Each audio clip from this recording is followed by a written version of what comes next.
Welcome back to V-Rule. Today is Wednesday, where we go over our Wednesday works of art. Before we get into that, we do have that giveaway, the Glaring Articuno tin from Crown Zenith, 2 3-pack blisters from Stellar Crown, and a Pokemon mystery prize. All we need to get to is 2,500 subscribers for the channel. We are well on our way there. It has been climbing pretty steady, pretty fast. How do you do that? You subscribe to the channel, you like the video, you comment down below. It's all the usual stuff like you do for most channels. Specifically, go to this video, leave a comment there. That's where I'm going to be pulling the winners from. So let's get into it. We're over here at Pokelector. We have gone through quite a few sets already, working through these Wednesday artworks, but there's a few little sets here. The Trick or Trade, the Holiday Calendar, Match Battle. There's a little message on those if you want to quick take a look here. Note these collections of cards are found in other sets. They are grouped here for ease of reference, which means we're going to have the opportunity for those artworks. A lot of them are not in the category that we see in the Scarlet and Violet era of Special Illustration Rare or Illustration Rare. So I'm going to skip those for now. I may circle back and do the set of 3, or maybe when the latest Trick or Trade comes out, we'll do all of the Trick or Trade that they have available. But nevertheless, we're jumping into Obsidian Flames this week. And of course, we're going to scroll past all of the main set here and go to the ones that have the artworks to offer for this set. That gets us into the full arts, the special illustration rares, the illustration rares, and those gold cards. So that's what we're going to be taking a look at here. We, of course, have our typical layout for true artwork, still art, neutral, or not going to last, and everything that we're going to be critiquing as far as cards go and artworks will be slotted from the group below. And of course, we're going to break it down into smaller sections and be looking at some of these cards a little bit larger, so that way we can actually appreciate the art. Now, the gold cards, I think gold is undervalued in most of these sets. And to be honest, I feel like there's going to be a day, there's going to be a time when gold works for the community. I think rainbow cards still have a little ways to go before everybody starts getting on board with the fact of how good those actually are, and I think gold will be similar, especially a simple thing like the energies. You don't get these in every set, but you might get 1, you might get 2. If you've noticed, there's been a pattern to complete all of the different energies with this extra elevated artwork. So I don't think any of these hit the not going to last, and we're going to put all of them solidly into the neutral zone. I know the neutral zone. I do want to point out that this one in particular is its own artwork. There's a lot of depth. There's a lot of scenery here. You got the tiny little Lechonk hanging out in the corner there. I don't know if a lot of people ever noticed that. The big windmill. All of this is working. I love how it's all outlined in gold as if it were inlaid or etched. And actually, if you look at the actual card of this, it comes across that way. That it looks like it's gilded in some form. So it is interesting, but I don't want to elevate this much higher than being neutral because there's a little bit more to focus on when we talk Obsidian Flames. So moving up a step, I'd say, going into the full arts, there are a few obvious full arts that I think, based on Pokemon popularity, they're going to stand out a little bit better. Tyranitar, Charizard, Pidgeot, these things are going to stand out. Absol, maybe, but that background really brings it home to give it a little bit extra. We do have special illustration rares of Gita and Poppy, so it's hard to elevate these too much. Same thing for Ice Cube and a couple others here, but we're going to go through some of these pretty quick as far as where they go. Now, maybe it's a little harsh. Maybe I'm just putting a little bit more into it than I should, but I'm going to put in some not going to last, and it's going to be based off of a few things. The artwork isn't doing a whole lot.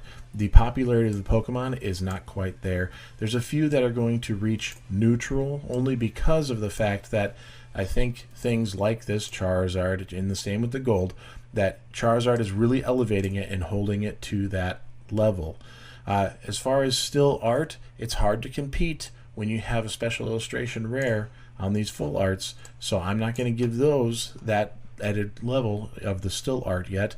However, these other few, let me see here, we got just a few of them, right?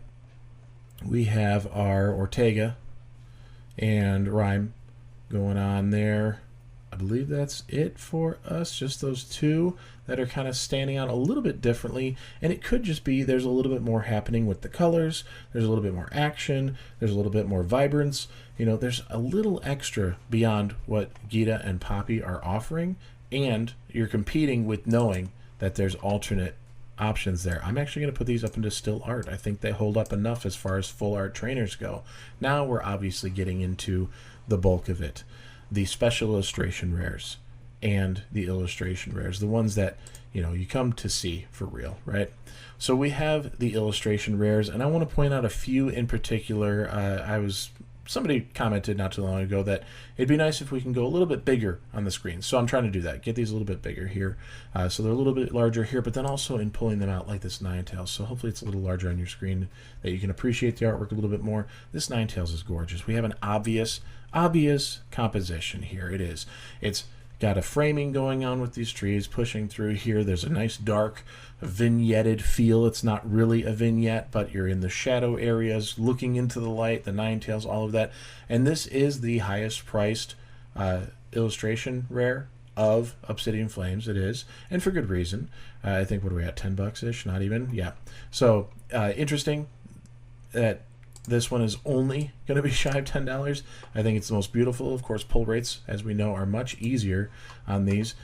This one actually hits true artwork for me as far as illustration rares go, because it is so beautiful. And I think the market has said that also, being a part of the original 151, all of these things play a factor on there. Cleffa, another one that stood out to me. So simple, so clean. Sometimes you got to go with that acronym KISS, K-I-S-S, keep it super simple, and it really works here. We have that perfect center horizon line. We have obviously this light. It's kind of like the salt flats out west. Western United States, salt flats, if you're familiar with them, they do have a slight flooding, and the whole place looks like a mirror. It's crazy. And then you have this night sky reflected with the shooting star, the meteor going by, and Cleffa, a baby Pokemon, actually getting a little love in the artwork, and deservedly so. I think we put that into true artwork as well. Now, I had difficulty with this one. Scissor. At face value, I'm not overly impressed. It's cool, but it's simple. It is simple. That red Pokemon with this red harsh sky, and its dark contrasting colors in a dark contrasting scene, it's a little one-dimensional to me. It kind of falls short of being a true artwork, even though I know it's a fan favorite and it does show up, but it is still art. So I don't want to push it to the side that it's got no value, because it obviously does have value there. Let's go through a couple others of these. Let's take Gloom and Lechonk in the same boat here. They're really cool how they have a lot of scenery going on, a little bit more storytelling happening there, but I don't know if we quite make it into that true artwork for those two. So we're going to toss those up into the still artwork area, and I think that's a lot of what we're looking at this point. There's definitely still artworks happening all over the place. You know what, while we have them here, Pidgey, I really like the styling of this, and it's totally objective that I would appreciate that, but start looking into some of these things, like let's see here, these details, they are references to the games. Here you have the signage going on to your first path. I think this is where you would find Pidgey. Then you get into number 4, the fourth path into the storyline of the game, the old school game original, that you would end up finding these Pokemon or having the opportunity to either catch them or evolve them by that time. So I think that plays a role into the storytelling, but it's a little bit deeper. So this actually brings it pretty high up for me because of that double value.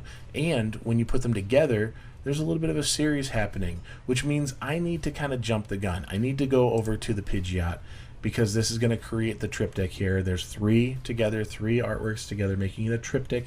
1, 2, 3, triple. Yep, there you go. All right, and you have the storytelling of the in-game play to be an added layer there. Obviously, it's going to hit the same value in that true artwork for me personally. Let's scroll down. We do have a few more to get to here. I think something interesting about Obsidian Flames, when you start looking at it, there's a little bit chaos and colorful. There's dark and dramatic. There's somewhere in between here. There's very simplistic. It seemed like they were really trying to figure out their styling, they being Pokemon Company, figuring out their styling when it came to the illustration rares, and they had a little trouble because there's not a cohesive thread from one to the next. There are small groups, there's a lot of overlap, there's certain things where just a solid palette within it. Like, there's a lot of similarities between a handful of cards. However, I don't think it really has a cohesive body as far as artworks go. These last few are going to be a little bit easier for me. I don't know if it's Palafin or what. It doesn't hit home for me as even still art. I'm going to put that down in neutral. This Beldum, because of the contrast, because it's such an undervalued Pokemon, in my opinion, I think they did a really good job of elevating the scenery and the artwork. The simplicity really works for me here when we get into who we got there. Sorry, Larvitar. The simplicity of that artwork, but still not hitting true art. It's just not quite there. I believe the rest of our illustration rares are in the same boat here, and it leaves us with a few special illustration rares to go, and let's jump into that. Charizard is going to hold a lot of value because it is Charizard. This is the chase of the set. There's a lot happening here. Very dominant, taking up the whole frame. This crystal, terrestrialized, however you want it, taking up so much and being very intense, different view of Charizard than we were used to for so long, and it really makes it interesting. However, I don't know if we're quite there. It's so close, it's hard to say, but I think there's enough to say it's realistic to put it in true artwork. It's going to hold up. It will carry this set as much as this set can be carried.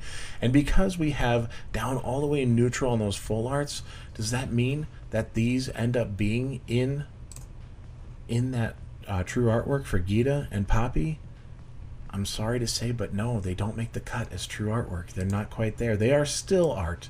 I'm going to go with still art on those, but they do not make the cut for true artwork. I'm going to go to the last couple here. That Reverum looking crazy, awesome, intense, a lot of motion with the streaking, craziness, the sparks, the colors.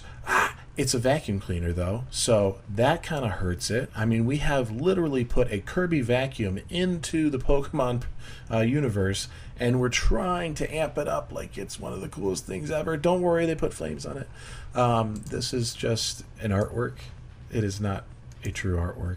It doesn't work for me in that way. And we can take a look at Ice Cube, our last one on the list here. Very simple, very interesting. Kind of don't like the fact that his head is made of ice and he's shooting fire out of it. You're gonna have a problem there, buddy. So something's not gonna work out there. It's almost too simple. I really like simple, but this is too simple, and it's such an inexpensive illustration rare, special illustration rare. I don't even know if it's still art. I think it does because there is something cute in its simplicity. However, it's too simple to really elevate it beyond that. Go back to the beginning of the video, take a look at how you can win those giveaway prizes. Sorry for the different format today, being a little bit quick and simple, not showing my ugly mug. Probably helped you out, actually. So this is my ranking here. Our true artwork, there's only a handful. We've only got 6 that made the cut out of Obsidian Flames. Still art has the bulk of it, so that's good. And then neutral, I think was reasonable and fair. I think nobody's really going to argue on the neutral and not going to last. There might be some discrepancies here of people having a difference of opinion, and I would actually love to hear it down below. So share your thoughts with me, like, comment, and subscribe, and I'll see you tomorrow. Peace.